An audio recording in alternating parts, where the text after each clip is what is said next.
And for the Joker, right?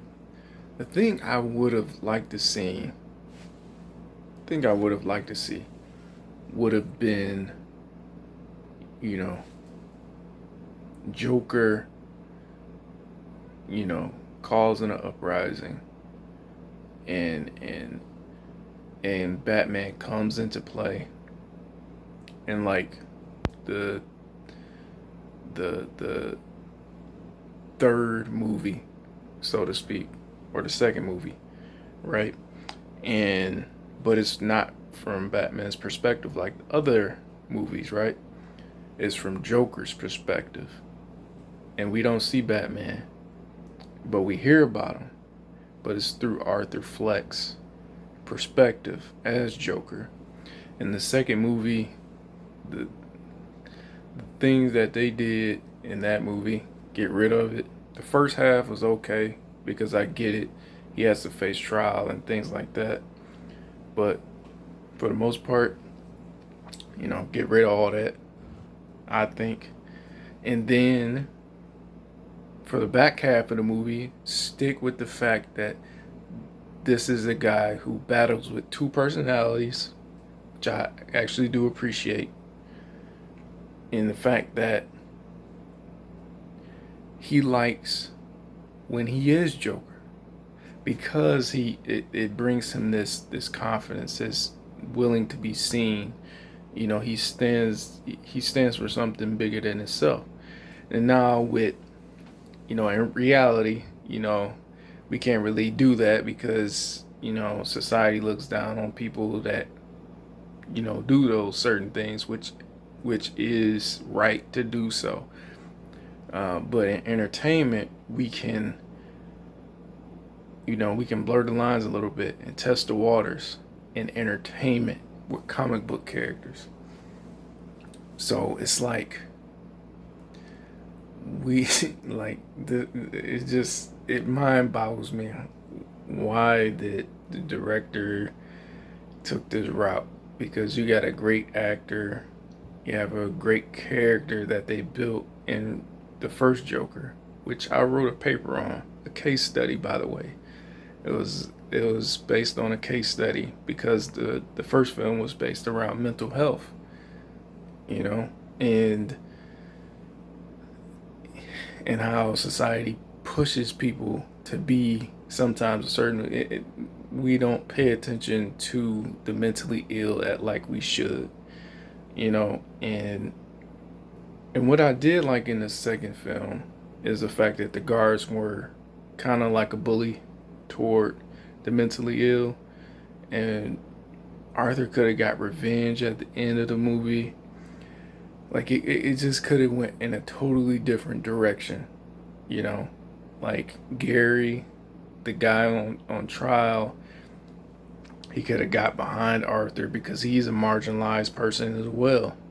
You know, Arthur Fleck slash Joker, you know, this version is a little bit different from, The Dark Knight or any other Jokers that came before this Joker, because this Joker is a more flushed out Joker.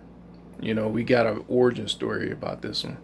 So this one, he can, you know what I'm saying, he can stand up for people and he's a marginalized person. So when he said in the first film, when he's doing an interview with Murray Franklin, and he was talking about, like, we'll just sit there and take it like good little boys or something like that, and like he was speaking for other people that couldn't speak for himself, and that could have been so much better toward the end of the second film. Like, he could have got away in the car, met up with Harley Quinn, they could have built their little hill or whatever in the movie, and you know what I'm saying, Gary could have been on the side, he could have been a visitor, or he could have met up with Gary, in the movie where he felt like Arthur was right, or it could have went so in a different direction. It just breaks my heart because that was such a masterpiece for the first one, and I'm a big mental health guy. and I'm a big comic book guy, and to see my two worlds collide in such a profound way, man, it was just so beautiful. But this one just tears everything apart, like everything. And and if you're gonna kill the Joker off, at least, don't give the mantle to somebody else. Don't put the blade in somebody else's hand. Just let Arthur Fleck, if he was gonna get the death penalty in the movie, just let him get the death penalty. That's another thing that messed me up about the movie.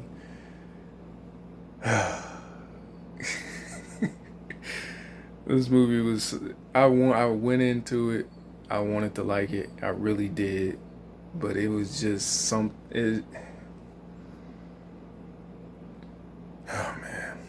man. Yeah, like the first movie was the rise of Joker.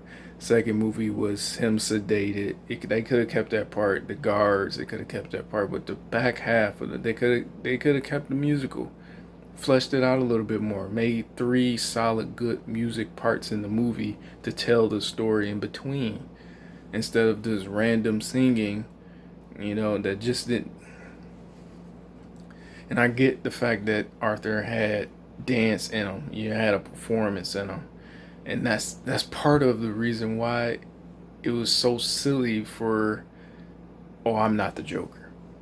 I'm not the Joker, because that's part of his personality. That's part of him. And it could have went in such a more interesting way, I think. And like the Bruce Wayne or the Thomas Wayne incident wasn't even mentioned.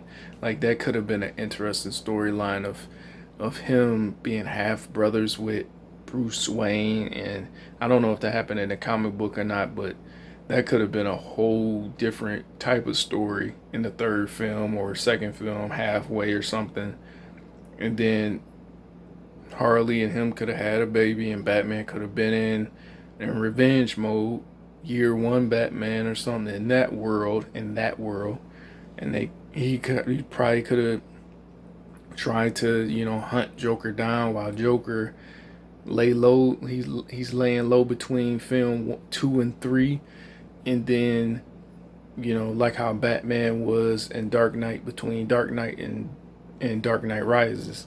That could have been the same way for Joker, because everybody knows his face, so he would want to lay low, probably start a family, you know what I'm saying, and build that hill, and then, but he's a mastermind, or Harley Quinn could have been a mastermind, that, because I know Joker, he has like mental disability. They were saying in the first film he's not the type of person to start an uproar, but in the Harley Quinn could have been that, that ride or die with him, and then,